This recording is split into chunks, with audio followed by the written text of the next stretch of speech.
ओम भगवती वासुदेवाय नमः। देवगुरु बृहस्पति को बुद्धि और शिक्षा का कारक माना जाता है। गुरुवार को बृहस्पति देव की पूजा करने से धन, विद्या, मान सम्मान, प्रतिष्ठा और कई अन्य मनोवांछित फल की प्राप्ति होती है। धार्मिक ग्रंथों के अनुसार गुरुवार को भगवान बृहस्पति की पूजा का विधान है। गुरुवार के दिन व्रत और कथा सुनने से घर परिवार में सुख समृद्धि बनी रहती है। सुनते हैं बृहस्पतिवार व्रत की कथा। भारतवर्ष में एक प्रतापी और दानी राजा राज्य करता था। वह नित्य गरीबों और ब्राह्मणों की सहायता करता था। यह बात उसकी पत्नी को अच्छी नहीं लगती थी। वह न गरीबों को दान देती, न ही भगवान का पूजन करती थी और राजा को भी दान देने से मना किया करती थी। एक दिन राजा शिकार खेलने के लिए वन को गए हुए थे तो रानी महल में अकेली थी। उस समय बृहस्पति देव साधु वेश में राजा के महल में भिक्षा के लिए गए और भिक्षा मांगी। रानी ने भिक्षा देने से इनकार किया और कहा, हे साधु महाराज, मैं तो दान पुण्य से तंग आ गई हूँ। मेरा पति सारा धन लुटाते रहते हैं। मेरी इच्छा है कि सारा धन नष्ट हो जाए, फिर न रहेगा बांस, न बजेगी बांसुरी। साधु ने कहा, देवी, तुम तो बड़ी विचित्र हो। धन संतान तो सभी चाहते हैं, पुत्र और लक्ष्मी तो पापी के घर भी होनी चाहिए। यदि तुम्हारे पास अधिक धन है तो भूखों को भोजन करा दो, प्यासों के लिए प्याऊ बनवाओ, मुसाफिरों के लिए धर्मशाला खुलवाओ। जो निर्धन अपनी कुंवारी कन्याओं का विवाह नहीं कर सकते, उनका विवाह करा दो। ऐसे और कई काम हैं जिनके करने से तुम्हारा यश लोक परलोक में फैलेगा। परंतु रानी पर उपदेश का कोई प्रभाव न पड़ा। वह बोली, महाराज, आप मुझे कुछ न समझाइए। मैं ऐसा धन नहीं चाहती जो हर जगह बांटती फिरती रहूं। साधु ने उत्तर दिया, यदि तुम्हारी ऐसी इच्छा है तो तथास्तु। तुम ऐसा करना कि बृहस्पतिवार को घर लीपकर पीली मिट्टी से अपना सिर धोकर स्नान करना, भट्टी चढ़ाकर कपड़े धोना। ऐसा करने से आपका सारा धन नष्ट हो जाएगा। इतना कहकर वह साधु महाराज वहाँ से आलोप हो गए। साधु के अनुसार कई बातों को पूरा करते हुए रानी को केवल 3 बृहस्पतिवार ही बीते थे कि उसकी समस्त संपत्ति नष्ट हो गई। भोजन के लिए राजा का परिवार तरसने लगा।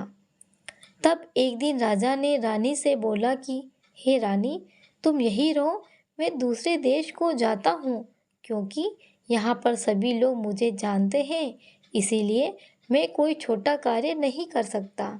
ऐसा कहकर राजा परदेश चला गया। वहाँ वह जंगल से लकड़ी काट कर लाता और शहर में बेचता। इस तरह वह अपना जीवन व्यतीत करने लगा। इधर राजा के परदेश जाते ही रानी और दासी दुखी रहने लगी। एक बार जब रानी और दासी को 7 दिन तक बिना भोजन के रहना पड़ा तो रानी ने अपनी दासी से कहा, हे दासी, पासी के नगर में मेरी बहन रहती है। वह बड़ी धनवान है। तू उसके पास जा, कुछ ले आ ताकि थोड़ी बहुत गुजर बसर हो जाए। दासी रानी की बहन के पास गई। उस दिन गुरुवार था और रानी की बहन उस समय बृहस्पतिवार व्रत की कथा सुन रही थी। दासी ने कहा कि बहन अपनी रानी का संदेश दिया, लेकिन रानी की बड़ी बहन ने कोई उत्तर नहीं दिया। जब दासी को रानी की बहन से कोई उत्तर नहीं मिला तो वह बहुत दुखी हुई और उसे क्रोध भी आया। दासी ने वापस आकर रानी को सारी बात बता दी। सुनकर रानी ने अपने भाग्य को कोसा। उधर रानी की बहन ने सोचा कि मेरी बहन की दासी आई थी, परंतु मैं उसे नहीं बोली, इससे वह बहुत दुखी हुई होगी। कथा सुनकर और पूजन समाप्त करके वह अपनी बहन के घर आई और कहने लगी, हे बहन, मैं बृहस्पतिवार का व्रत कर रही थी। तुम्हारी दासी मेरे घर आई थी, परंतु जब तक कथा होती तब तक न तो उठते हैं न ही बोलते हैं, इसीलिए मैं नहीं बोली। कहो दासी, क्यों गई थी? रानी बोली, बहन तुमसे क्या छिपाऊं, हमारे घर में खाने तक का अनाज नहीं था। ऐसा कहते कहते रानी की आंखें भर आई। उसने दासी समेत पिछले 7 दिनों में भूखे रहने तक की बात अपनी बहन को विस्तार पूर्वक सुना दी। रानी की बहन बोली, देखो बहन, भगवान बृहस्पति देव सबकी मनोकामनाएं को पूर्ण करते हैं। देखो, शायद तुम्हारे घर में अनाज रखा हो। पहले तो रानी को विश्वास नहीं हुआ, पर बहन के आग्रह करने पर उसने अपनी दासी को अंदर भेजा तो सचमुच अनाज से भरा एक घड़ा मिल गया। यह देखकर दासी को बड़ी हैरानी हुई। दासी रानी से कहने लगी, हे रानी, जब हमको भोजन नहीं मिलता तो हम व्रत ही करते हैं, इसीलिए क्यों न इसे व्रत और कथा की विधि पूछ ली जाए ताकि हम भी व्रत कर सके। तब रानी ने अपनी बहन से बृहस्पतिवार व्रत के बारे में पूछा। उसकी बहन ने बताया, बृहस्पतिवार के व्रत में चने की दाल और मुनक्का से विष्णु भगवान का केले की जड़ में पूजन करें तथा दीपक जलाए, व्रत कथा सुने और पीले भोजन ही करें। इससे बृहस्पति देव प्रसन्न होते हैं। व्रत और पूजन विधि बताकर रानी की बहन अपने घर को लौट गई। 7 दिन के बाद जब गुरुवार आया तो रानी और दासी ने व्रत रखा। गुड़साल में जाकर चना और गुड़ लेकर आई। फिर उससे केले की जड़ तथा विष्णु भगवान का पूजन किया। अब पीला भोजन कहाँ से आए, इस बात को लेकर दोनों बहुत दुखी थे, क्योंकि उन्होंने व्रत रखा था। इसीलिए बृहस्पति देव उनसे प्रसन्न थे। इसीलिए वे एक साधारण व्यक्ति का रूप धारण कर 2 थालों में सुंदर पीला भोजन दासी को दे गए। भोजन पाकर दासी प्रसन्न हुई और फिर रानी के साथ मिलकर भोजन ग्रहण किया। उसके बाद वे सभी गुरुवार को व्रत और पूजन करने लगी। बृहस्पति भगवान की कृपा से उनके पास फिर से धन संपत्ति आ गई, परंतु रानी फिर से पहले की तरह आलस्य करने लगी। तब दासी बोली, देखो रानी, तुम पहले भी इस तरह करती थी। तुम्हें धन रखने में कष्ट होता था, इस कारण सभी धन नष्ट हो गया, और जब धन भगवान ने वापस दिया है तो तुम फिर से आलस कर रही हो। रानी को समझाते हुए दासी कहती है कि बड़ी मुसीबतों के बाद हमने यह धन पाया है, इसीलिए हमें दान पुण्य करना चाहिए। भूखे मनुष्य को भोजन कराना चाहिए और धन को शुभ कार्यों में खर्च करना चाहिए, जिससे तुम्हारे कुल का यश बढ़ेगा, स्वर्ग की प्राप्ति होगी और पितृ प्रसन्न होंगे। दासी की बात मानकर रानी अपना धन शुभ कार्यों में खर्च करने लगी, जिससे पूरा नगर में उसका यश फैलने लगा। बृहस्पतिवार व्रत कथा के बाद श्रद्धा के साथ आरती की जानी चाहिए। इसके बाद प्रसाद बांटकर उसे ग्रहण करना चाहिए। एक दिन राजा दुखी होकर जंगल में एक पेड़ के नीचे आसन जमाकर बैठ गया। वह अपनी दशा को याद करके व्याकुल होने लगा। बृहस्पतिवार का दिन था। एकाएक उसने देखा कि निर्जन वन में एक साधु प्रकट हुए। वह साधु वेश में स्वयं बृहस्पति देव थे। लकड़हारे के सामने आकर बोले, लकड़हारे, इस सुनसान जंगल में तू चिंतामग्न में क्यों बैठा है? लकड़हारे ने दोनों हाथ जोड़कर प्रणाम किया और उत्तर दिया, महात्मा जी, आप सब कुछ जानते हैं, मैं क्या कहूँ? यह कहकर रोने लगा। साधु को अपनी आत्मकथा सुनाई। महात्मा जी ने कहा, तुम्हारी स्त्री ने बृहस्पति के दिन बृहस्पति भगवान का निरादर किया है, जिसके कारण रुष्ट होकर उन्होंने तुम्हारी यह दशा कर दी है। अब तुम चिंता को दूर करके मेरे कहने पर चलो तो तुम्हारे सबको नष्ट दूर हो जाएंगे कष्ट। भगवान पहले से भी अधिक संपत्ति देंगे। तुम बृहस्पति के दिन कथा किया करो। 2 पैसे के चने मुनक्का लाकर उसका प्रसाद बनाओ। शुद्ध जल से लोटे में शक्कर मिलाकर अमृत तैयार करो। कथा के पश्चात अपने सारे परिवार और सुनने वाले प्रेमियों में अमृत तथा प्रसाद बांटकर आप भी ग्रहण करो। ऐसा करने से भगवान तुम्हारी सभी मनोकामनाएं पूरी करेंगे। साधु के ऐसे वचन सुनकर लकड़हारा बोला, हे प्रभु, मुझे लकड़ी बेचकर इतना पैसा नहीं मिलता जिससे भोजन के उपरांत कुछ बचा सकूं। मैंने रात्रि में अपनी स्त्री को व्याकुल देखा है। मेरे पास कुछ भी नहीं जिससे मैं उसकी खबर मांग सकूं। साधु ने कहा, लकड़हारे, तुम किसी बात की चिंता मत करो। बृहस्पति के दिन तुम रोजाना की तरह लकड़ियां लेकर शहर को जाओ। तुमको रोज से दुगुना धन प्राप्त होगा, जिससे तुम भली भांति भोजन कर लोगे तथा बृहस्पति देव की पूजा का सामान भी आ जाएगा। इतना कहकर साधु अंतर्ध्यान हो गए। धीरे धीरे समय व्यतीत होने पर फिर वही बृहस्पतिवार का दिन आया। लकड़हारा जंगल से लकड़ी काटकर किसी शहर में बेचने गया। उसे उसी दिन और दिन से अधिक पैसा मिला। राजा ने चना गुड़ आदि लाकर गुरुवार का व्रत किया। उस दिन से उसके सभी कलेश दूर हुए। परंतु जब दोबारा गुरुवार का दिन आया तो बृहस्पतिवार का व्रत करना भूल गया। इस कारण बृहस्पति भगवान नाराज हो गए। उस दिन उस नगर के राजा ने विशाल यज्ञ का आयोजन किया तथा शहर में यह घोषणा करा दी कि कोई भी मनुष्य अपने घर में भोजन न बनावे, न आग जलावे। समस्त जनता मेरे यहाँ भोजन करने आवे। इस आज्ञा को जो न मानेगा उसे फांसी की सजा दी जाएगी। इस तरह की घोषणा संपूर्ण नगर में करवा दी गई। राजा की आज्ञा के अनुसार शहर के सभी लोग भोजन करने गए, लेकिन लकड़हारा कुछ देर से पहुंचा। राजा की आज्ञा के अनुसार शहर के सभी लोग भोजन करने गए, लेकिन लकड़हारा कुछ देर से पहुंचा। इसीलिए राजा उसको अपने साथ घर लेकर गया और ले जाकर भोजन करा रहा था तो रानी की दृष्टि उस खूंटी पर पड़ी जिस पर उसका हार लटका हुआ था। वहां पर दिखाई नहीं दिया। रानी ने निश्चय किया कि मेरा हार इस मनुष्य ने चुरा लिया। उसी समय सिपाहियों को बुलाकर उसको कारागार में डलवा दिया।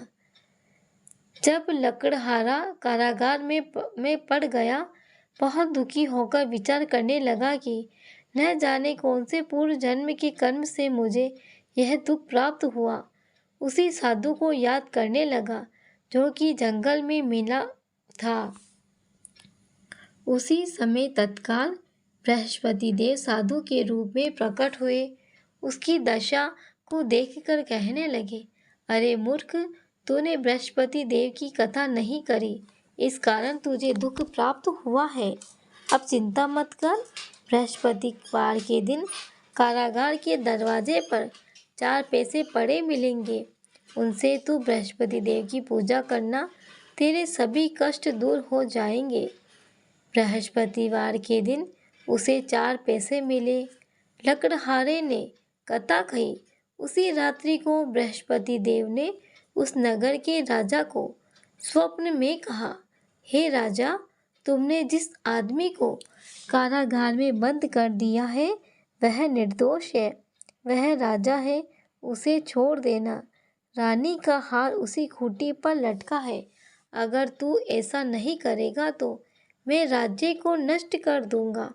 इस तरह रात्रि के स्वप्न को देखकर राजा प्रातःकाल उठा और खूंटी पर हार देखकर लकड़हारे को बुलाकर क्षमा मांगी तथा लकड़हारे को योग्य सुंदर वस्त्र आभूषण देकर विदा कर दिया।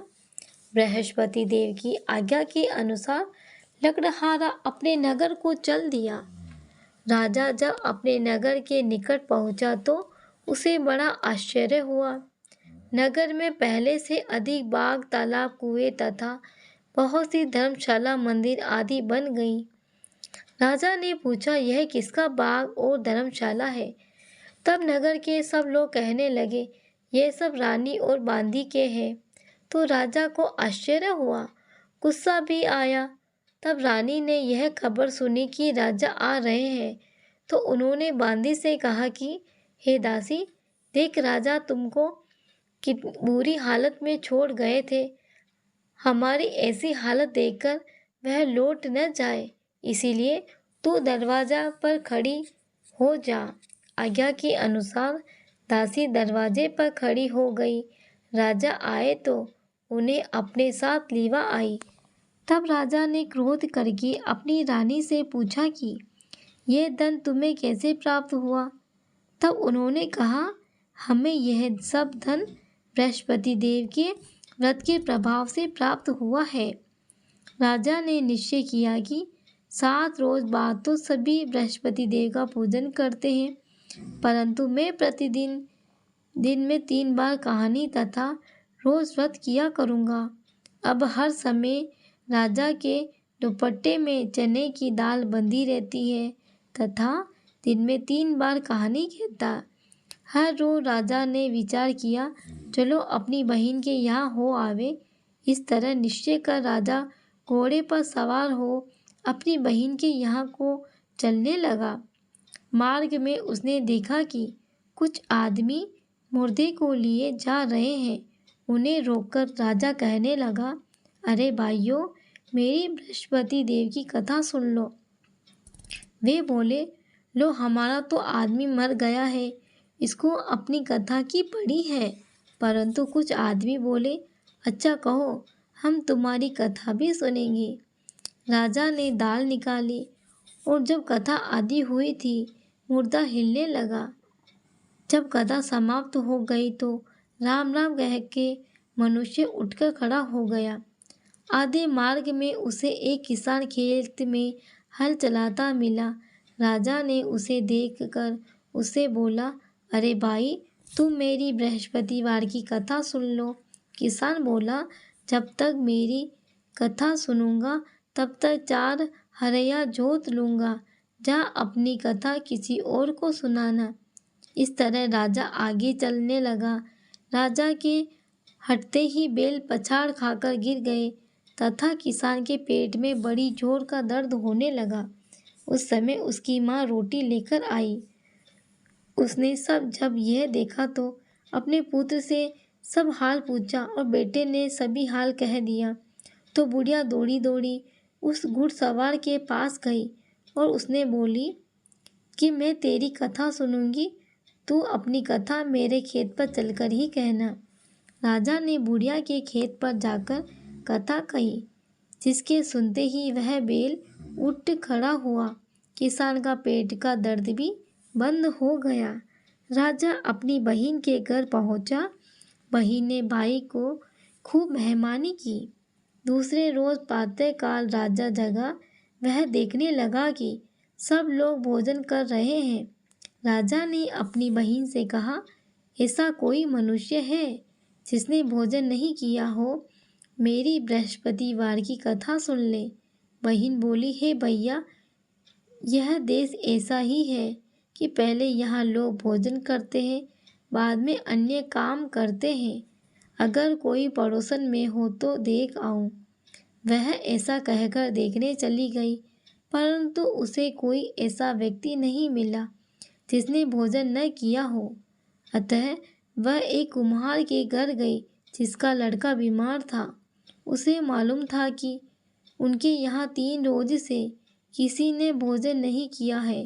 रानी ने अपने भाई की कथा सुनाने के लिए भोजन कुम्हार के घर से तैयार हो गया।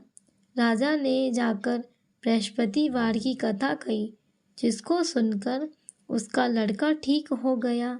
अब तो राजा की प्रशंसा होने लगी। एक रोज राजा ने अपनी बहन से कहा कि हे बहन, हम अपने घर को जाएंगे, तुम भी तैयार हो जाओ। राजा की बहन ने अपनी सास ने कहा, हाँ चली जा, परंतु अपने लड़कों को मत ले जाना, क्योंकि तेरे भाई की कोई औलाद नहीं है। बही ने अपने भाई से कहा, हे भैया, मैं तो चलूँगी, पर कोई बालक नहीं जाएगा। राजा बोला, जब कोई बालक नहीं चलेगा तब तुम क्या करोगी? बड़े दुखी मन से राजा अपने नगर को लौट आया। राजा ने अपनी रानी से कहा, हम निर्वंशी हैं, हमारा मुँह देखने का धर्म नहीं है और कुछ भोजन आदि नहीं किया। रानी बोली, हे प्रभु, बृहस्पति देव ने हमें सब कुछ दिया है, वह हमें औलाद अवश्य देंगे। उसी रात को बृहस्पति देव ने राजा से स्वप्न में कहा, हे राजा, उठ, सभी सोच त्याग, तेरी रानी गर्भ से है। राजा की यह बात सुनकर बड़ी खुशी हुई। 9वें महीने में उसके गर्भ से एक सुंदर पुत्र पैदा हुआ। तब राजा बोला, हे रानी, स्त्री बिना भोजन के रह सकती है, पर बिना कहे नहीं रह सकती। जब मेरी बहन आवे तुम उनसे कुछ कहना मत। रानी ने सुनकर हाँ कर दिया। जब राजा की बहन ने यह शुभ समाचार सुना तो वह बहुत खुश हुई। बधाई लेकर अपने भाई के यहाँ आई। तभी रानी ने कहा, घोड़ा चढ़कर तो नहीं आई, गधा चढ़ी आई। राजा की बहन बोली, भाभी, मैं इस प्रकार न कहती तो तुम्हें औलाद कैसे मिलती? बृहस्पति देव ऐसे ही जैसी जिनके मन में कामनाएं हैं सभी को पूर्ण करते हैं। जो सद्भावना पूर्वक बृहस्पतिवार का व्रत करता है एवं कथा पढ़ता है, अथा सुनता है, दूसरों को सुनाता है, बृहस्पति देव उसकी सभी मनोकामनाएं पूर्ण करते हैं। श्रवण करते हैं विष्णु भगवान की आरती का। ओम जय जगदीश हरे, स्वामी जय जगदीश हरे। भक्त जनों के संकट, भक्त जनों के संकट क्षण में दूर करे। ओम जय जगदीश हरे। जो ध्यावे फल पावे, दुख बिन सेवन का, स्वामी दुख बिन मन का। सुख संपत्ति घरे आवे, सुख संपत्ति घरे आवे, कष्ट मिटे तन का। ओम जय जगदीश हरे। मात पिता तुम मेरे, शरण गहूँ किसकी, स्वामी शरण गहूँ मैं किसकी। तुम बिन और न दूजा, तुम बिन और न दूजा, तुम बिन आस करो जिसकी। ओम जय जगदीश हरे। तुम पूर्ण परमात्मा, तुम अंतर्यामी, स्वामी तुम अंतर्यामी। पार ब्रह्म परमेश्वर, पार ब्रह्म परमेश्वर, तुम सबके स्वामी। ओम जय जगदीश हरे। तुम करुणा के सागर, तुम पालन करता, स्वामी तुम पालन करता। मैं मूर्ख खल कामी, मैं मूर्ख खल कामी, कृपा करो भरता। ओम जय जगदीश हरे। तुम हो एक अगोचर, सबके प्राणपति, स्वामी सबके प्राणपति। किस विधु मिलूं दया में, किस विधु मिलूं दया में, तुमको मैं कुमति। ओम जय जगदीश हरे। दीन बंधु दुख हरता, ठाकुर तुम मेरे, स्वामी ठाकुर तुम मेरे। अपने हाथ उठाओ, अपने हाथ उठाओ, द्वार पड़ा तेरे। ओम जय जगदीश हरे। श्रद्धा भाव बढ़ाओ, संतन की सेवा, स्वामी संतन की सेवा। ओम जय जगदीश हरे, ओम जय जगदीश हरे स्वामी, ओम जय जगदीश हरे। भक्तजनों के संकट क्षण में दूर करे स्वामी, क्षण में दूर करे। ओम जय जगदीश हरे, ओम जय जगदीश हरे स्वामी जय, ओम जय जगदीश हरे। आप सभी को यह वीडियो पसंद आया हो तो प्लीज़ इस वीडियो को लाइक करें, शेयर करें, सब्सक्राइब करें। आप सभी का बहुत बहुत धन्यवाद।